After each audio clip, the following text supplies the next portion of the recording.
So it means, yeah, things are going on as normal, but I think getting there could definitely be a trick, whether you're taking the kids or the buses are coming for them. So be aware of that and know that it is windy out there. We've seen some areas of blowing snow at times. So you kind of couple the two, snow and very cold temps, and it does kind of provide a little bit of an extra punch to the gut. Yeah, We've used that a few times this week. So we had the extreme cold. Now we're staying cold, but adding snow on top of it. This, though, is a beautiful picture. We had a time lapse of it here. I'll see if I can start it over. Unfortunately, it looks like I'll have to get down here and do it myself manually. But Bogus Basin, from what you can tell on this snow stake, they've had anywhere from, I would say, 6 to 7 inches. We'll start it from the beginning here and then watch as we continue through the overnight hours.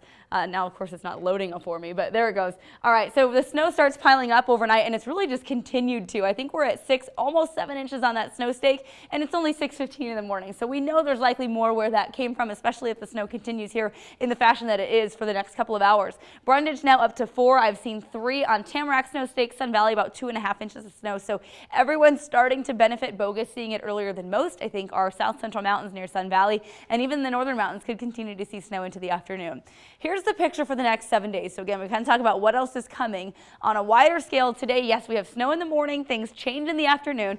Saturday's system looking pretty likely that we're going to see more snow here in the Treasure Valley and especially up in our mountains. Could see some heavy snowfall amounts. Then something else is brewing for sometime Sunday into Monday. Models in a little bit of disagreement whether it will be late Sunday or Monday morning or both. Right now on the satellite and radar, you can see most of the action right smack up at the top of Ada County. This is kind of the center of the storm, and it's delivering the pockets of, I would say, moderate to sometimes heavy snowfall coming down. So certainly, roads are going to be an issue this morning. Take it slow out there.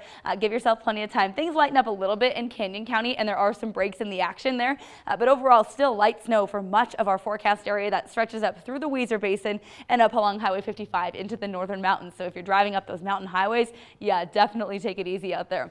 Winter weather advisory is in play until noon for us. In general, these areas in purple will see 1 to 3 inches of snow by the time this all wraps up by about noon. Locally, though, those hardest hit spots could see up to 5. So we'll kind of try and break it down again. Some areas have already seen over an inch of snow out there. 1 to 3 is kind of that ballpark for Boise and Caldwell. Wouldn't be surprised to see Boise more in that 2 to 3 inch range with those hardest hit areas in Ada County, Eagle, Horseshoe Bend. As you get northwest in Ada County, 2 to 4 inches there with lighter amounts out toward Ontario.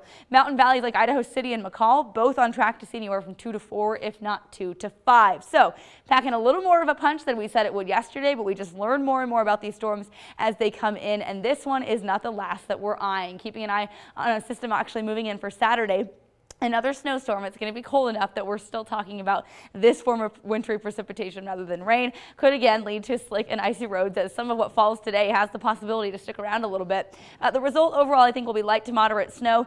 Accumulation amounts are differing among models right now, but they could kind of be in this same range that we see here this morning. Continuing through time on the Futurecast, I think we get through the morning commute with snow coming down. Then things start to slowly taper off west to east. It could be as early as mid-morning or as late as about lunchtime.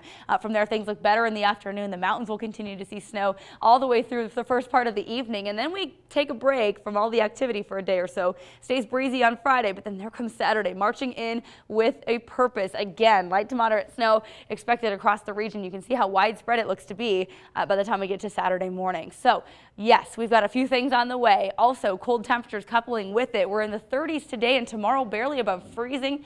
In general, across the valley, we'll say 1 to 4 inches depending on where you live. Next chance for snow looks to be Saturday. We'll keep an eye on Sunday into Monday. But really, I mean, given me so much to talk about here in the span of 5-6 days that we haven't had to talk about in so long. So certainly, yes, it makes a difference on the commute. It makes a difference in what you dress like out there.